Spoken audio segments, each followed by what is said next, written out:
We start off with local news. Several Bronx businesses are now facing displacement due to proposed homeless shelters. Our BronxNet reporter, Kyrie Moody, has the story. Bronx leaders hold a press conference to oppose secretive dealings as local business owners face imminent displacement by a proposed homeless shelter. This homeless shelter was put into construction plans over a year ago, and now local small business owners received a letter stating by the end of the year they must vacate their stores. This is the problem. Community members are hearing things in rumors because DSS has refused to give us real data and real information. We reached out to them with specific concerns about the very profitable nonprofit who's set to build here, about this process in its entirety, and about the model they're using.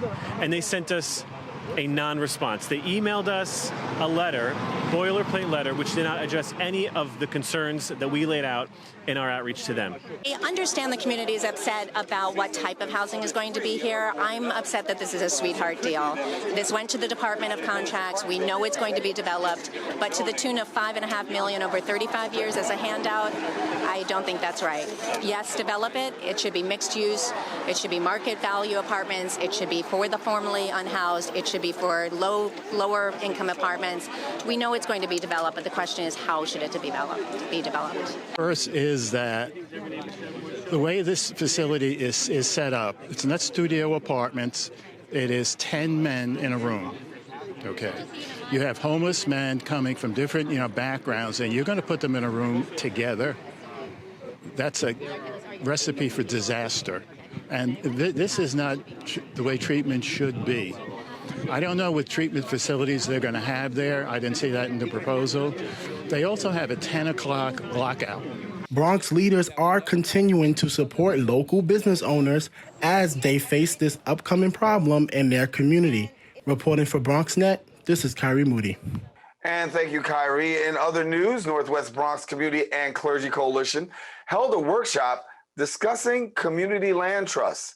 Our BronxNet reporter, Sanji Lopez, was there. She has our story right now. Northwest Bronx Community and Clergy Coalition held a workshop to discuss community land trusts. Community land trusts, or CLTs, are community-controlled nonprofits that permanently remove land and housing from the speculative market.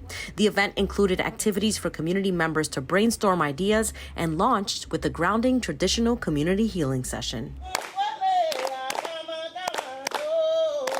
I come as a facilitator of healing because people heal themselves. But I come to do that work, and I often am invited to spaces like this because it's where it's needed. So I'm here to learn. I'm here to learn what that healing is helping. There's so many things happening in our neighborhoods that includes our lands. And it includes the gentrification situation, the situation of people on all levels needing so many things, healthcare. Now we even see the issues that have become national. So I came today to get information that is going to be updated and to bring it back to my neighborhood. Advocates say that CLTs may be a solution to many issues, including the ongoing housing crisis, as the Bronx faces gentrification and land speculation while experiencing the highest rates of evictions compared to other boroughs, according to the NYU Furman Center. It's a really exciting time right now where I think a lot of people across the city, but especially in the Bronx, are thinking about how can we not only defend our homes and defend the places that we live in, our neighborhoods, against these forces of real estate and capitalism in the city, but also how can we build a new vision of what it looks like to have community control and to have actual stake in what we have and what we own.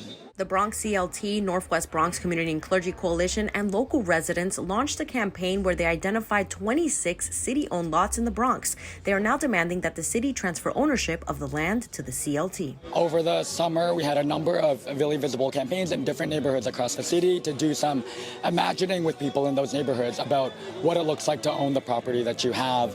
And then we've been really kind of working with those neighborhoods to think about what it could actually mean to own land and to have real control of your community. For future workshops and more information on community land trusts, visit northwestbronx.org. Reporting for BronxNet, Sanji Lopez. And thank you, Sanji. And that's all the time we have for our Bronx updates. We want you to stay connected to us. Don't go anywhere. Open continues right after this.